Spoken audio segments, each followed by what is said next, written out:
Et welcome à tous et bienvenue sur la chaîne Le Grand Foutoir. Bienvenue à vous, amis ruténois, bienvenue à vous, amis aveyronnais.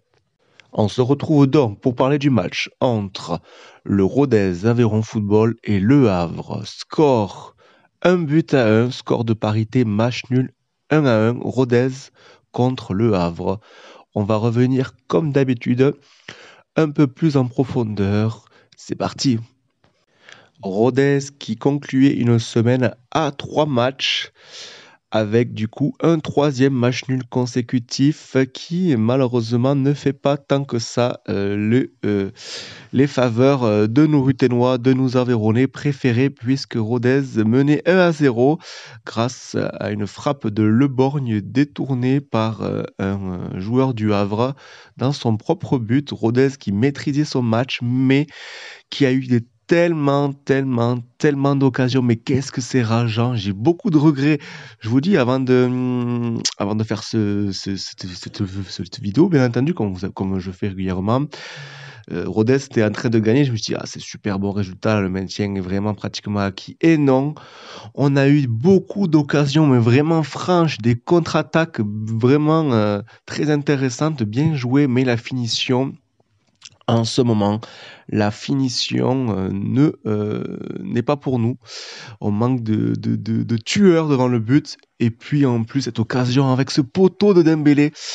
Et ben, quand on marque pas, on se met toujours en porte-à-faux et on se prend ce but derrière. Donc, 1-1, on aurait même pu le perdre. Mais bon, au final, je pense que Le Havre, eux, s'en sortent plutôt bien. Mais nous, on a 41 points, on est ex-aequo de points avec Le Havre, on est toujours 12e. Heureusement que derrière ça perd ou ça ne gagne pas. Donc il y a des résultats qui sont plutôt favorables puisque Dunkerque, Caen ne gagne pas. Il y a Niort aussi qui fait match nul. Il reste 3 matchs. C'est pas encore fait. Bon, il faut rester optimiste, mais franchement, ce soir, c'est la frustration, la déception un petit peu. J'espère ce que vous en pensez. N'hésitez pas à le dire en commentaire. Je pense que ça va le faire quand même, mais on n'arrive pas à finir, quoi. On n'arrive pas à finir cette saison 2020-2021 avec une première partie de saison très très compliquée, mais une deuxième en 2021 vraiment exceptionnelle. Il faudra en reparler, bien entendu. On fera un bilan à la fin de ce championnat de Ligue 2. Eh bien, on n'est toujours pas officiellement maintenu. On a 5 points d'avance sur Dunkerque. Ça, c'est quand même important. Au pire des cas, du coup, si j'ai fait bien mes calculs, on sera barragiste puisque à la différence de but, même si Chambly gagne tous ses matchs et nous, on les perd, on serait toujours devant. Donc ça c'est le pire des cas. Mais espérons qu'on ne sera pas là. Donc on va à Niort le prochain match. On reçoit Nancy et on va à Grenoble.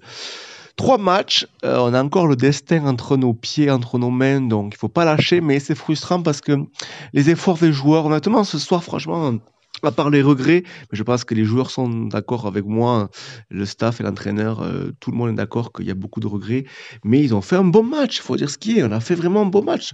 Attendez, Le Havre, à la base, Paul Le Guen, c'est une équipe qui vise le haut du classement, hein, c'est pas une équipe qui vise le maintien, hein. Donc, mais c'est frustrant. Je crois que c'est ça, le maître mot, c'est la frustration, en tout cas. Ah là là, on est habitué avec les Ruténois en ce moment à pas réussir à garder le score. Mais restons optimistes, il faut rester optimiste.